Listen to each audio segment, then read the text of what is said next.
My beautiful people, নিয়ে আসলাম another blog আপনাদের সাথে শেয়ার করার জন্য।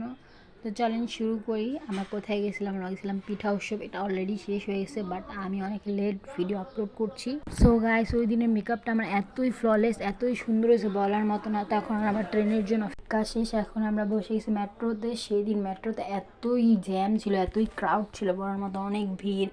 ওই জ্যামের মধ্যে ঠেলাঠেলি করে আমরা মেট্রো থেকে নেমে গেছি। তারপর এখন এনজয় টাইম। তো এখানে অনেক অ্যাক্সেসরিজ ছিল, অনেক সুন্দর সুন্দর। তো আমি একটা অ্যাক্সেসরিজ নিয়েছি, আপনাদের ভিডিওর মধ্যে অনেক দেখবেন। আর এত ক্রাউড, এতদিন ভিড় ছিল, পুরোপুরি আমরা ঘুরতে পারি নাই। পরে আমি আর আমার আপু একটু ভিডিও করে নিচ্ছিলাম। মানে এত ক্রাউড, ভিডিও করার পিকচার তোলার কোনো মানে প্লেস নাই। তারপর আমরা মোমো খাইছি, মোমো অ্যাভারেজ ছিল, তো মজা ছিল না। তারপর আমি একদম মেজাজটা খারাপ হয়েছে, এত ক্রাউড, এত ভিড়। তারপর আমি ছোটো ফুচকা, এই ফুচকা এতই মজা ছিল। তারপর আবার আমার মেট্রো স্টেশনে ব্যাক করলাম, এত ভিড়, এত ভিড় বলার মতো না। যে আমরা প্রায় 1 ঘন্টা লাইনে ধরে তারপর আমরা টিকিট কাটছি। মানে কি একটা অবস্থা বলার মতো না। তো এটা আমি ওখান থেকে আনছিলাম, পরে বাসায় এসে ভিডিও করছি, কারণ ওখানে ভিডিও করার মতো কোনো প্লেস নেই, এত ভিড়।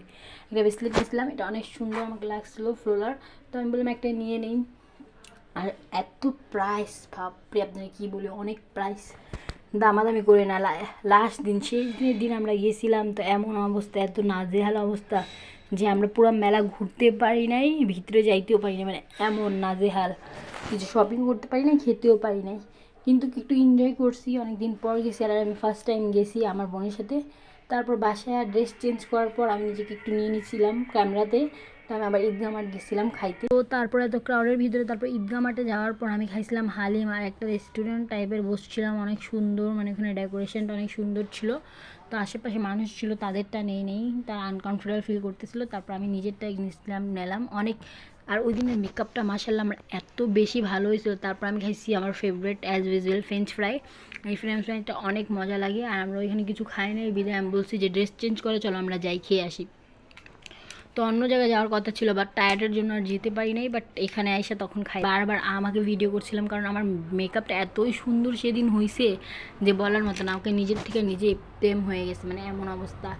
আর কি অনেক ভিড়জনক কথা হলো, আমি যেখানে গেছি আমি ভালো মতো খাইতে পারি না। এখানেও আসছি, ফ্রেঞ্চ ফ্রাই এমন পোতানো, এর থেকে ভালো আমি বাসায় মানে মেক করতে পারি। মানে নিয়ে আমার এই হলো আফসোস যে আমি কেন ফ্রেঞ্চ ফ্রাইসটা নিলাম। মানে ফ্রেঞ্চ ফ্রাইটা আমি পুতায় গেছে মনে হয়, কিছুই না। মানে বাসায় না আলু ভাজি করি না, ওরকম আলু ভাজি, মানে একটু ক্রিস্পিটা। আর ফ্রেঞ্চ ফ্রাই মানে কি ক্রিস্পি থাকবে? অফকোর্স না, ওটা কোনো ক্রিস্পি না, একদম সল্টি। মানে যেমন তেমন করে আমি আর আমার বোন খাইলাম। পর আমরা গল্প করতেছিলাম যে এমন কেন। পরে বলছে থাক বাদ দাও, এখন খায় আনি, এখন নিয়ে নিস, অর্ডার করছি, কিছু করার নেই।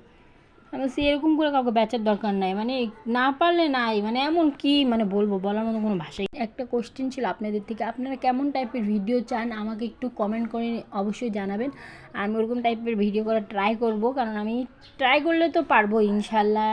তো একটু বলবেন। তারপর আমি আয়রার স্পাইরিস চিপ, তারপর আমি খেয়েছি চিকেন বল, তারপর আমার আম্মুর সাথে চা খাইতে গেছিলাম। তো ভিডিওটা ভালো লাগলে লাইক কমেন্ট করে আমার পাশে থাকবেন। আল্লাহ হাফিজ, টাটা, টেক।